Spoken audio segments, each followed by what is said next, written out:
So my first experience with balls was dealing on the phone. He's some very crazy character. He was impersonal. He likes to show off in front of people. He likes an audience. Anyone who knows balls Mahoney likes an audience. So my partner at the time came over to me almost crying and said, that guy Balls is after embarrassing me and giving out to me over something. So I said, yeah. So went over to Balls. I said, right, you're going. We don't want you. I'm sending you home. Get your bag. There's taxi money. And the whole thing with a wrestler, I find, is if you mess with their money, that's most important to them. Because I wasn't going to take Balls down in a fight, you know what I mean? So mess with his money. You apologise to my partner. And I said to myself, right, I'll get rid of him as quick as I can. You know what I mean? I won't bring him back. But Raven was to do a tour, but he took I hadn't paid for his plane ticket, but he took a deal to make a movie in Australia. Wow. So fair enough, I replaced him with Balls was there like, I'll do it. And he gave me a price and I ended up using Balls. And that's how I use him. I was 50-50 on using him. But when he came in and I got to know Balls, oh my God. He was such a lovable character. Yeah. Once that wall came down, he's a lovable character. I have nothing bad to say about Balls. Everything I have to say about him is really cool. Like the moment him and I like were together in the CM locker room, I think I had like a Creating Filth t-shirt, which was a band I was really in, and he has a Typo Negative t-shirt, which is a band I'm also really in, and we got talking about it, and we were like best friends in that sense, and we just talk about music, and like anytime we'd have to like work together, he was always super accommodating and trying to get me over. He was like, you know, you're gonna give me your Michinoku driver, and I'm like, wait, I'm 5'10" and 200 pounds and you're 6 foot something. And he was just, and like he did the commentary thing, he did the commentary in the match between me and Doug. Yeah. And he was putting me over the whole time on that. So like, and he was great fun to be around as well. Like what Balls was, he was always trying to work me in the beginning. I think he came in for 2 tours in the end. He was always trying to work, put the belt on me. He always tried to get you to put the belt on them so you'd bring him back. And once I explained to him, stop doing that. And that's why he used to put you over so much. But once you realised that doesn't work, he'd do anything you wanted. Like, yeah. And regard you. Yeah. And he put any guys over, and he'd always want to bleed. I said, no, I don't like bleeding. It's a kid's show, a family show. If it goes anywhere onto a child, and then the ring gets stained, lads are infectious control. Nobody thinks about these things in wrestling, you know? And he'd always blame the opponents. So, and I had a couple of guys go, it wasn't me, he made me do it, or he did it himself. So did you ever have him blading in a match after I told him no? Absolutely, 100%, yes. I remember we were in Waterford, in that big venue that the name always escapes me, and it was really busy. Yeah. And we were outside the ring, and he was like, hey, Mandrake, hit me off the ring post. So I sent him into the ring post, and he took the pole, and then he fed back in him, and he was like, you know, give me a shot. And so I throw a work punch, and he's like, no, really hit me. I was like, oh, okay. And then he went down, he rolled out in the ring, and he came back up, and it was just like blood everywhere. I was like, oh, gross. Yeah. I would give it. Why did you? It wasn't me, man. Ask the opponent. Asked really hard in the head with the judo shop.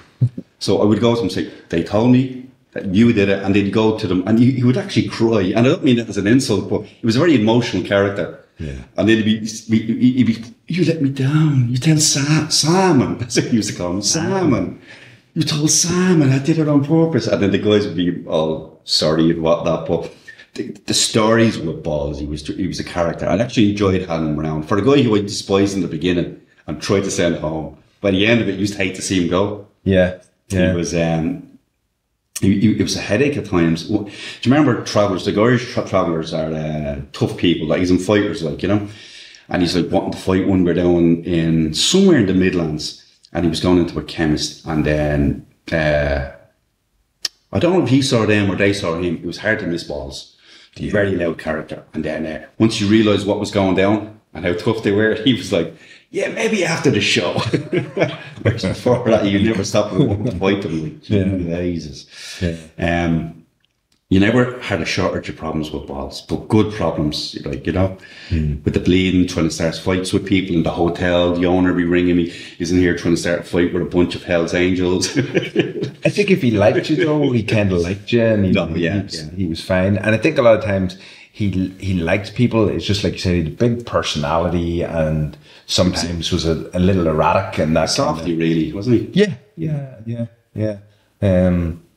You know, and his stories. Now, there's an infamous story that goes around, and he told us here about a tiger shark. He killed a tiger shark with a spork. New Jersey, out fishing. Like, I'm sure people have heard that story, so we won't go into it again.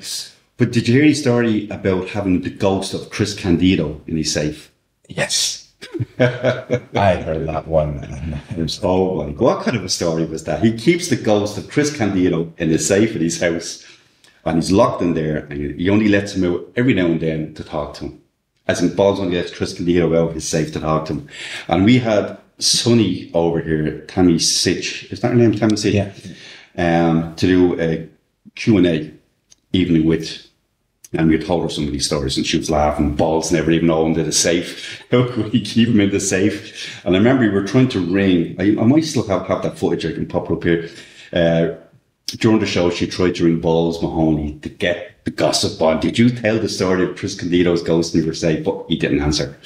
But he had some crazy stories how Lindsay Lohan's father wanted to bring out infant clothing called Baby Balls, and was going to make Balls Mahoney a millionaire for Baby Balls. Again, you know, he was very entertaining for his stories, but he would try and convince you these stories were true. Like, I remember the Chris Candido story, and I remember him telling the story and kind of like looking at the people, like looking at people beside me, going, "Someone else hearing this story." I told this guy in the dressing room, where it was ECW, WWE, Smoky Mountain, and getting into it, and I said, "Balls, you don't have to tell any of those stories here. Nobody cares. You know, everybody likes you. You don't need to impress anybody." And he kind of softened after that, didn't he? He didn't come out with as many stories once you realised he didn't have to impress anybody. Like, oh my God, he'd be caked in blood, the dry blood, walking around, be going in for food, into a bar, and he'd and he'd be shouting all over the bar. Oh, Jesus. And then he'd be wanting prescription drugs. Ireland's complete when it comes to drugs in Ireland. I'm not talking about heroin, things like that, but just like prescription drugs. It's completely different to America. And he'd be trying to get guys to go in and buy his. I said, no, we're not doing here. Nurofen, 10 packets. Then he got one of the lads to go into his local doctor, make an appointment, trying to get the doctor to sign him over prescribed medication. Oh my God, the problems he would cause, like, you know. Wow. Yeah. You see, these are the things that good problems. You see as the promoter, and maybe I don't see as the guy in the locker room with him. He was, and then he'd actually TNA. It brings me back to a story to talking about drugs with TNA. We go into that as well. But wanting to get drugs. Oh, can you bring me out of the? Just, you know, I want to get high. It's like, nope.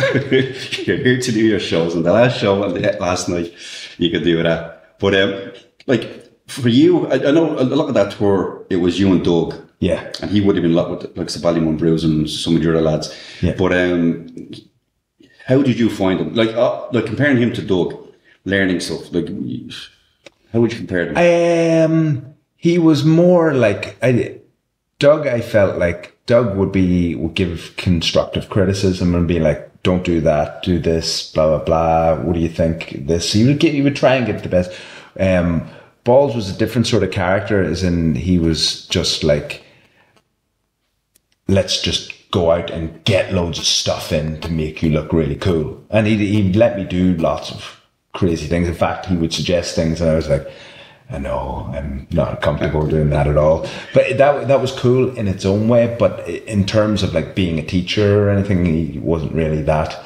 He was more like, let's just go out and have fun, do a 450. Yeah. He was different. Like he would do by the end of it, whatever he asked him to do, he would do. Bugger Weber, 5-minute match, 15-minute match. So no complaints. I'm going to tell a bald story with Tyson T-Bone. Oh, okay. From Next UK down in Tipperary. But before I do, well, listen, we had the Irish Make-A-Wish Foundation. One of the fans that were at the shows was dying of cancer, young child. It's sad. And this child's final wish was to see Balls Mahoney in person. Could have asked for John Cena, could have gone on to WWE, but no, wanted to get on to Irish Whip Wrestling and meet Balls Mahoney one last time. So a dying child's wish in the world was to see Balls Mahoney. I thought that was very unique. Yeah, and very shocking. Sure. And in fairness, they booked his flight to come over. It was between when we had shows, so there was nothing in it for him. He was just flying over midweek to meet this child, then going back. And he waived the fee, which I thought was very impressive. They offered to pay him some money, and he said no. And just before he was, I think it was the day before his flight, the child passed away. And he obviously didn't come over in the end, because he had no reason, because there was no shows on. Well, I think, no matter what people thought of Balls, that says a lot about his character under it all. He might have been an eccentric individual, but obviously his heart was obviously in the right place. So for a Balls with his t-shirts, I allow lads to sell their t-shirts, depending where they were in the card, maybe during intermission. I never would let lads go out before a show. You want the show to evolve as it happens, open match, so forth. Maybe intermission, come out and sell the t-shirts definitely after the show, but you had an opportunity to sell them. But the most important merch on the table is Irish Whip Wrestling merch. They always had to sell. But I remember Balls would be there and he'd be shouting. Whenever I wasn't in the room, when I would leave the function room or the theatre to go out and do whatever, he would shout, "Buy my t-shirts." He'd get the mic. "I've got a child. My child is starving. You need to buy my t-shirts." And people that were guilty, coming up buying the t-shirts. But I remember giving out, "It can't be doing that," Oh. But like I said, it was always good problems with Balls. He was a character.